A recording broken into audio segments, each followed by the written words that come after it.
वाहिगुरु जी का खालसा वाहिगुरु जी की फतेह. My name is Dr. Sukhbir Singh Kapoor, Vice Chancellor of World Sikh University, London. I'm going to talk to you today about teachings of Guru Nanak from a different perspective. The central theme of the teaching of Guru Nanak is that there is only one God of the whole universe, and that all of us can have a direct contact with him without any ritual or any intermediary priest. His revolutionary, social, political teachings teach us that there is no caste system, that everyone is equal. Everyone must work hard for his or her own livelihood with honest means, and whatever one earns, one must share with others.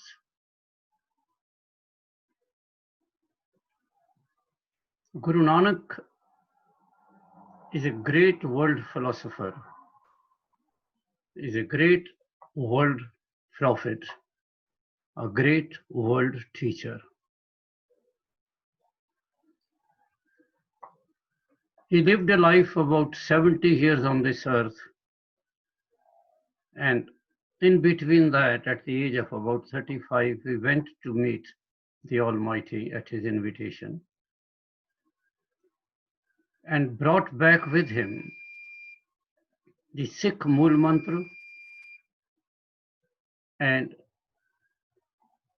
the most important hymn which a Sikh recites every morning, Japji Sahib, which is also the law of the Sikhs. During his lifetime, Guru Nanak traveled a lot from north to south, east to west, covering about 14,000 miles in 14 years. And what did he teach? How was his teaching different from the teaching of the other prophets? The gap between Guru Nanak's coming to this earth and the last prophet in post-Christianity period, that is Islam, is about 700 years. Prevalent religions in India at that time were Hinduism, which was completely in grip of caste system. Brahmins were dominating. There were in many places of India, especially in the south, there were separate roads for the Brahmins to walk. There were Hindu temples where people of lower caste, as defined by Hindu Shastra, they were not allowed to enter the temples. Even the people who were not Kshatriyas and Brahmins, they were not allowed to read Sanskrit. They were not allowed to read any scriptures. Then there were Muslims. Though they believed in one God, but the most cruel thing about Islam was that they believed in compulsory conversion. Their objective was to convert the whole world into Islam against their wish.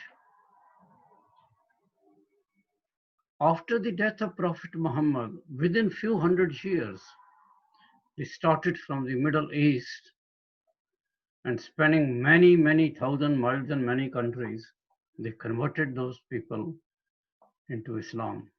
They also entered India.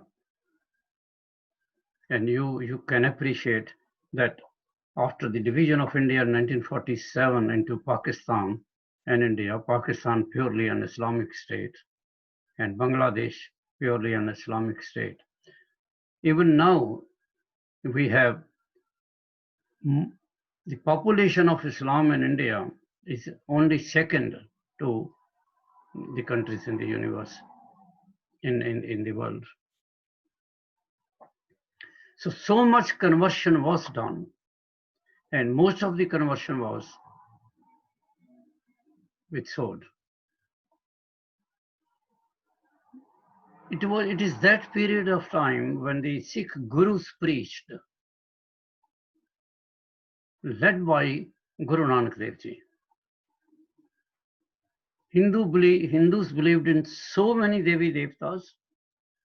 Guru Nanak went to their temples, and there was basic teaching: there is only one God of the whole universe. Whether you call yourself a Hindu or a Muslim or a Christian or a Buddhist or a Jain or a Sikh, your Father is one. God is one. Whatever name you choose, you call him Lord, you call him God, you call him Ishwar, you call him Allah, or you call him Vaheguru. He's the same person, same being.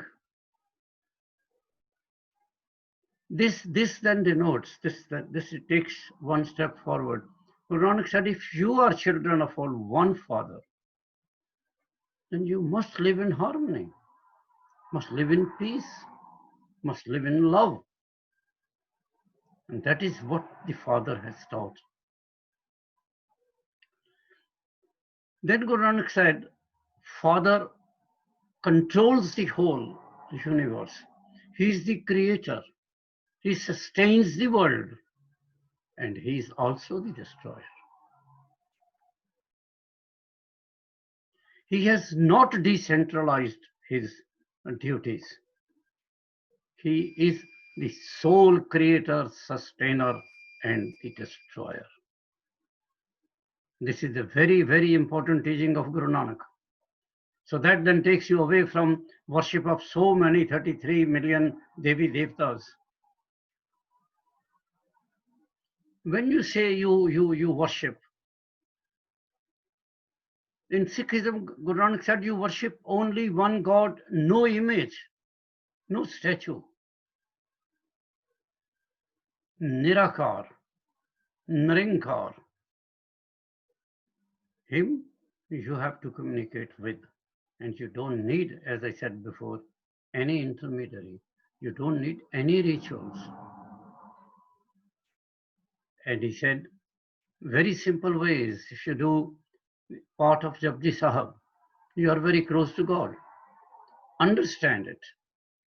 Understand what is written there. It is a letter from God to you to understand what type of life you live. Then answering a question that when this world was created and when this world is going to be destroyed, that is it written in any scripture? Is it written in Vedas, Gita, Quran, Bible? The Guru Nanak said that the only power who knows when it was created, Kaman Savela Vakt Kaman, Kaman Thit Kaman Var, Kaman Siruttima Kaman. Only God knows. Only He knows. And when He is going to destroy it and recreate it, only He knows. This is very important to understand. Sometimes you go to Pandits and they say, well, it is going to be destroyed in next 10 years or 20 years or 50 years. No, it is a bluff. Creation and destruction, life and death is only in the hands of the Almighty.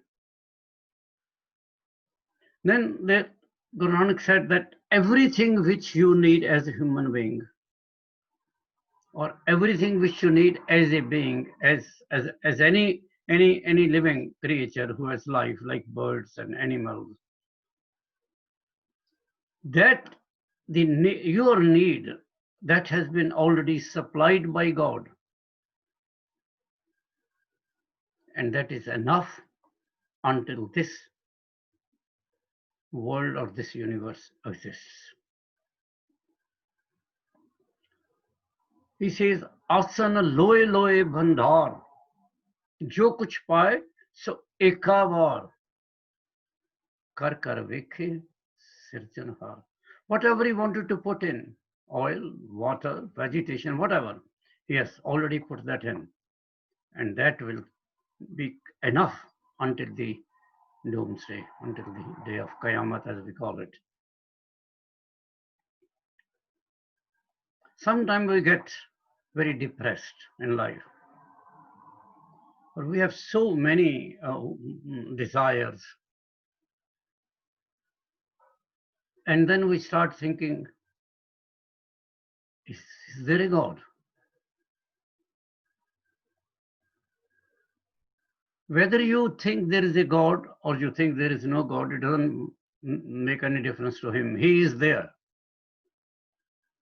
He does not need any proof. The whole creation around us, the way the creation works, the functions. Look at your own body and see your body functions automatically. All the organs in your body, how you see, how you talk, how you listen, how you eat, how you digest, how you walk, how you cry. Everything is on the automatic mode. And that is designed by the Almighty. Gurbani says, Je sukh de ta tujhe aradi, dukh bhi tujhe te hai. Dukh and sukh, day and night, light and darkness. That is why the world has been created. And don't argue with God. Don't blame him. This is the way this world exists. There might be other worlds around in the universe where which we can call like there are all comforts in life and there are no dukhs there. But this world where we live, God has created both dukhs and sukhs. We have to work for our sukhs. We have to work for our comforts. Believe in him. Do the right karma. Do the right actions. Do the right deeds. And you will be rewarded for it. Whenever anything goes wrong, sit down and think. You must have done some wrongs somewhere. And this is the punishment for that wrong. It is a perfect world. God's laws are perfect. That is what Guru Nanak said. Hukam rajai chalana. You have to listen to the hukam of the Vaheguru. You have to follow the hukam of the Vaheguru. Hukam raja. Raza and hukam. Hukam razai chalana. And where is that hukam? Which book we should read? Book of Penal Code? Criminal law? Civil law? Guru Nanak says that law is written within you, in your conscience. Look into your conscience. You will find the answer. You are doing an act and you want to know whether it is right or wrong. Your conscience can give you the answer. And that is what Guru Nanak was teaching. That good karmas, good actions, good deeds will bring comfort and happiness in your life. Going to mosques and mandirs and temples, pagodas, Guru Nanak found that there are a lot of priests who are doing unnecessary rituals. They are making the disciple to believe that you cannot talk to God without them, that they are the intermediaries. They have been appointed by God to talk on your behalf. Guru Nanak said, no, you are a perfect human being. God dwells in every single human being. Every single human being can directly talk to God. He does not need any intermediary.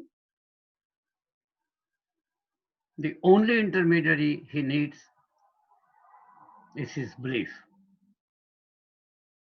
faith.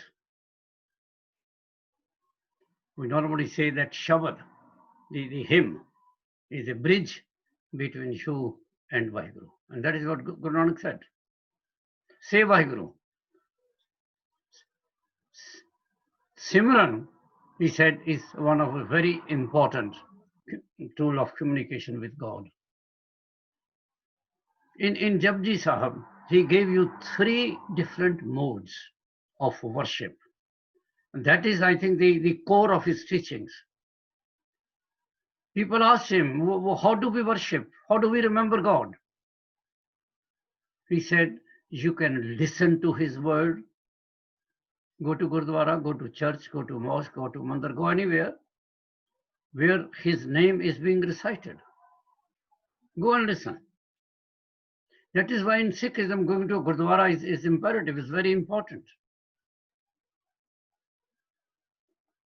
Or you can also recite the same Shabad on your own. Pick up a gutka, the book of holy hymns, and read on your own with concentration. The important thing is when you read your gutka, on your own, then your mind must be under your control. That is a prerequisite. And the third thing he said, whether you listen, whether you go to Gurdwara or church or mosque or mandir to listen, or whether you pick up a gutka and recite Bani on your own, the most important thing is the belief in the Almighty. Whatever you are reading, that is the truth. That is the ultimate. That belief is important. Without belief, you can't achieve anything. So remembering God from your heart, again, is one of the core teachings of Guru Nanak Dev Ji. When we talk of social teaching of Guru Nanak, we immediately go to the lines which we recite every day after our ardas, Nanak Naam Chaddi Kala, Tere Pane Sarbat Da Bhala.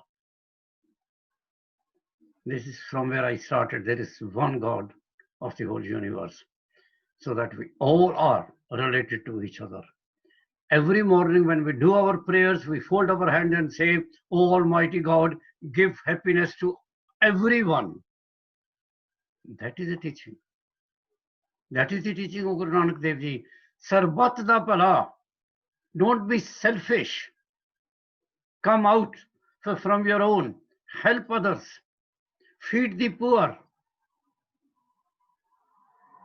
If you find a person who is hungry, feed him. If you find a person who has no shelter, give him shelter. Seva and helping others is again the core teaching of Guru Nanak when he says, that is what it is. That you go out from your own mode and help others who need your help.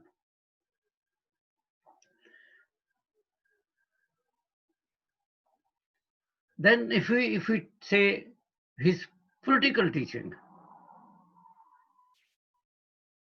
so the basic teaching, he said, no discrimination. Equality he advocated. And the most important thing, if you go back to the times of Nanak again and see how the people were living, how they were treating each other, and especially how the women were being treated at that time. There are so many phases of life. I'm talking of that phase when Guru Nanak was born. At that time, woman was being treated as a slave. Furniture in the house, that is how the condition of a woman was. Inferior to male member. And Guru Nanak stood up there. He said, who has given birth to you? Who has given birth to kings? Who are given birth to prophets, saints? Tis kyo manda akhiye? Jo jamme rajan. She is our mother, our sister, our daughter, we must respect her. So if we sum up the teachings of Guru Nanak Dev Ji, very simple to apply in life. Come out from yourself, help others, love others, no enmity. If you can't love, please don't hate. If you can't make friends, don't make enemies. God has made this world in love, and we have to carry that love from person to person. Sikhism, the foundation of Sikhism is love, equality, and those two are the core teachings of my Guru Nanak. Vaheguru Ji Ka Khalsa, Vaheguru Ji Ki Fateh.